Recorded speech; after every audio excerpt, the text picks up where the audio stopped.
সকাল সকাল চা দিয়ে শুরু করলাম বন্ধুরা। আর ছোটো মেয়ে দেখো আমার চায়ের ভাগ বসাতে চলে এসছে। তো দেখো ওই আর কি, চা তো ওকে দিই না, ওই চায়ের মধ্যে একটু বিস্কুট ভিজিয়ে খাচ্ছে। আর এদিকে দেখতে পাচ্ছ স্কুলের ইউনিফর্মগুলো আমি ঠিকঠাক মতো রাখলাম, আর এই যে নাইটিটা রাখলাম এটা ও পরে পুজো দেবে স্নান সেরে। আর দেখো জানলা টানলাগুলো সব খুলে দিলাম, সমস্ত কাজবাজ গুছিয়ে নিই এক এক করে সকাল সকাল। আর দেখো আকাশটা ভীষণই তখন মেঘলা ছিল।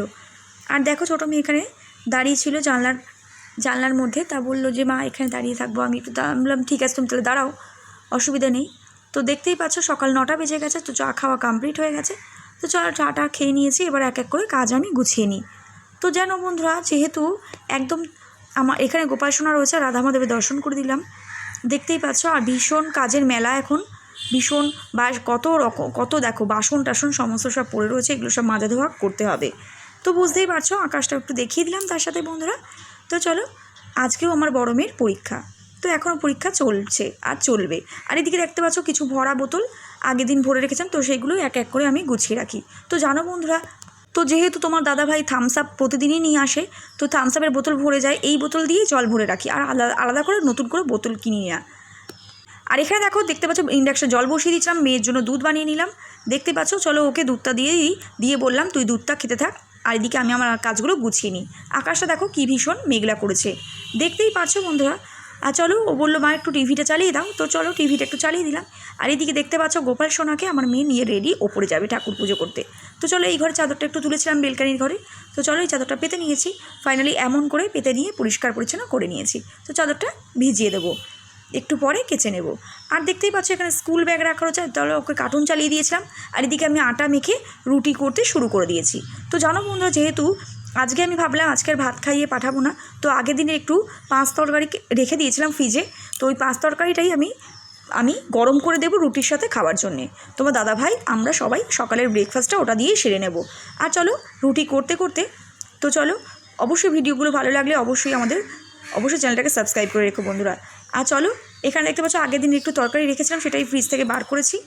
আর দেখো ছোটো একটা লেচি দিয়ে দিলাম, আমার ছোটো মেয়ে বায়না করছিল নেবে বলে, খেলা করবে বলে।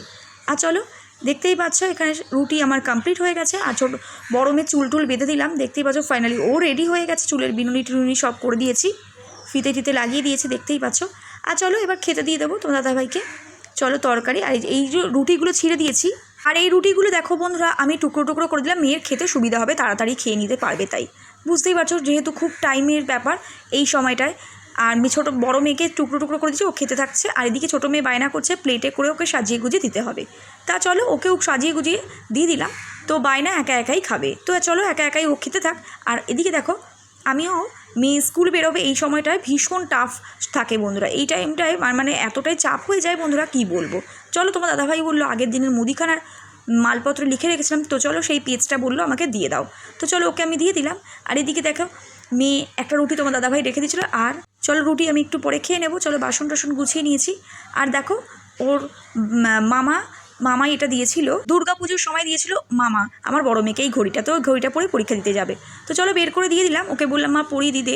আর চলো ফাইনালি রেডি হয়ে ও একদম স্কুল যাওয়ার উদ্দেশ্যে বেরিয়ে পড়েছে, নিচে নেমে যাচ্ছে।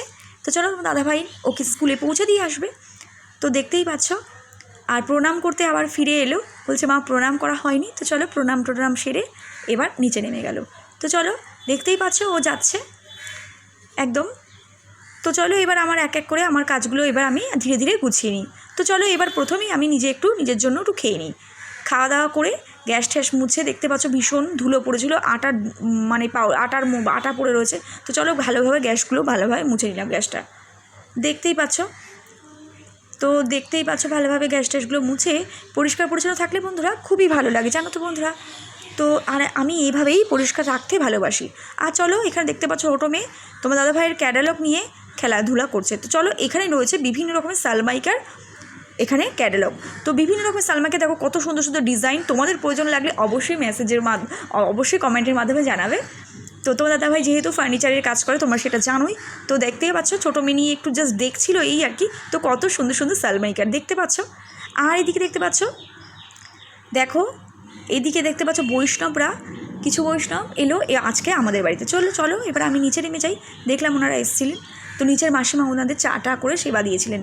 আর চলো যেহেতু আমাদের ঘরে মাছ ছিল আমি আর দিতে পারলাম না সেবা, তো চলো এদিকে দেখতে জামা কাপড়গুলো করে নিই, মেলে নিই। আর এদিকে দেখতে পাচ্ছ চলে এলাম ছাদে, জামা কাপড়গুলো নিয়ে মা তুলসী মায়ের দর্শন করে দিচ্ছি। আর আকাশটা দেখো আবার কত সুন্দর, আকাশটা আলোয় আলোময় হয়ে গেছে। আর চলো এবার দেখতেই পাচ্ছ, এবার আমি নিচে চলে যাচ্ছি। তো চলো, একটু কাপ চাইলেন মাসিমার একটু কাপ কম ছিল, তো আমিও কটা কাপ দিয়ে দিলাম, তো যেহেতু ওনাদের চা দেবেন। আর এদিকে দেখো আমার ছোটো মেয়ে ওর কাজল নিয়ে পুতুলকে টিপ পড়াচ্ছে। তো জানো বন্ধুরা, সারাদিনের এই পরিশ্রমের মধ্যে ওর এই খেলা দেখে ভীষণ ভালো লাগে। তো জানো বন্ধুরা, সব কষ্টটা তখনই জুড়িয়ে যায়। আর দেখো গামলায় ফাঁকা হয়ে গেছে, তো আমার জামা কাপড় মেলা কমপ্লিট হয়ে গেছে।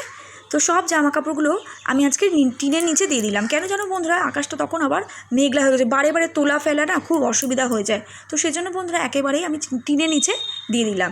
আর শুকনো জামা কাপড়গুলো আগের দিনে নিয়ে চলে এলাম। তো বিছনা চাদরটা, বড় বিছনা চাদরটা ছোটো ভাঁজ করে দিয়ে দিলাম। এদিকে চলো, দেখতে পাচ্ছ ঠাকুর ঘরে মেয়ে পুজো দিয়ে গেছে, আমি আর ঢুকলাম না। এবার চলো নিচে চলে যাচ্ছি, নিচে অনেক রকমের কাজ রয়েছে। তো চলো এসে দেখছি এখানে জামা কাপড়গুলো ভাঁজ করে রেখে দিলাম। আর এদিক থেকে তোমার দাদাভাই আলু পেঁয়াজ নিয়ে এসেছিলো, এদিকে দেখতে পাচ্ছ ভেটকি মাছ নিয়ে এসেছিলো। আর আমার ভাত বসিয়ে রেখে গেছিলাম, ভাত ফাইনালি হয়ে গেছে, এবার গড় দিয়ে দেবো। আর এদিকে দেখতে পাচ্ছ কাটাকুটি কমপ্লিট, কাঁকরোল, কুচনো পেঁয়াজ, স্লাইস করে কাটা আলু। তো এইটা মাছের ঝোল রান্না করব বলে কেটে নিয়েছিলাম। তো ভিডিওটা ভালো লাগলে লাইক কমেন্ট শেয়ার করে অবশ্যই চ্যানেলটাকে সাবস্ক্রাইব করে রেখো বন্ধুরা। আর চলো ধনেপাতা দেখতে পাচ্ছ, আর এই আলুগুলো কেটে নিলাম, আমার মেয়েকে ডিমের ভুনা বানিয়ে দেবো তাই। তো চলো আর কি, চলো এবার রান্নায় লেগে পড়ি। তো মেয়ে স্নান করানো কমপ্লিট হয়ে গেছে, তো এবার ও খেলাধুলা করতে থাকুক। এবার আমি দেখতে পাচ্ছ এর মধ্যে তোমার দাদাভাই এলো মুদিখানার মালপত্র নিয়ে। তো দেখতে পাচ্ছ মুদিখানার মালপত্র একেবারে সব শেষ হয়ে গিয়েছিলো, তো আজকে নিয়ে চলে এসছে, দেখতেই পাচ্ছ। তো ও নিয়ে ঘাটাঘাটি শুরু করেছে। এদিকে দেখতে পাচ্ছ আমার ভাত হয়ে গেছে, এখানে আমার ডিমের ভুনা হয়ে গেছে, কাঁকরোল ভাজা হয়ে গেছে।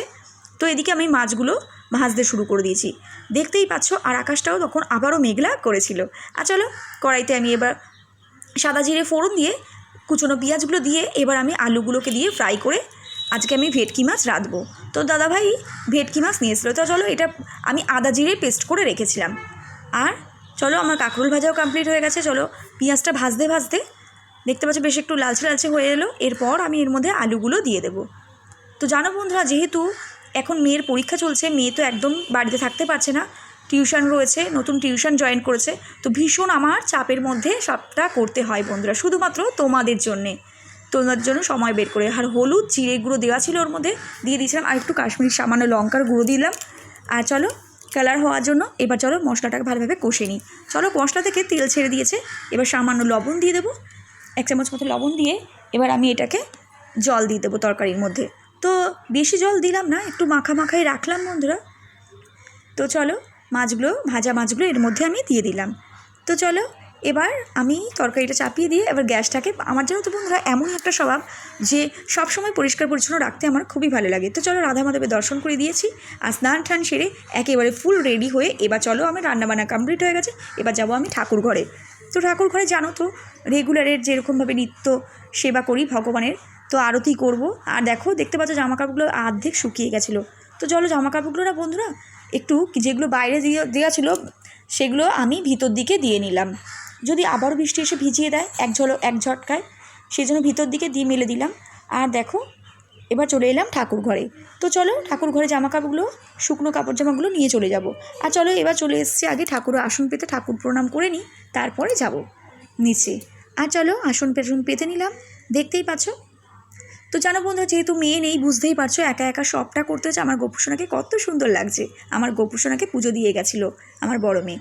তো চলো বন্ধুরা, দেখতেই পাচ্ছ আমি আমাকে একটু দেখিয়ে নিলাম এক ফাঁকে। তো যেহেতু মেয়ে নেই সেই জন্য একটু কষ্ট হয়ে যায় বন্ধুরা, তবুও তোমাদের সঙ্গে এটা শেয়ার করতে আমার খুবই ভালো লাগে।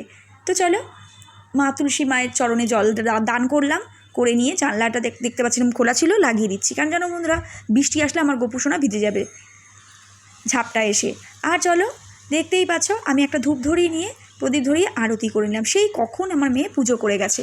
তো গোপুসোনাকে একটু আরতি করে প্রণাম করে গুরুদেবের নাম নিয়ে চলো এবার আবার গেট লাগিয়ে দিয়ে নিচে চলে যাই। চলো এবার সকলকে গিয়ে এবার দুপুরে খেতে দেবো। আর এদিকে দেখতে পাচ্ছ ছোটো মেয়ে খেলা করছো। চলো আজকে ছিল কাঁকরোল ভাজা, ভাত আর ডিমের ভুনা আর ভেটকি মাছের তরকারি। তাহলে অবশ্যই সাবস্ক্রাইব করো বন্ধুরা, টাটা।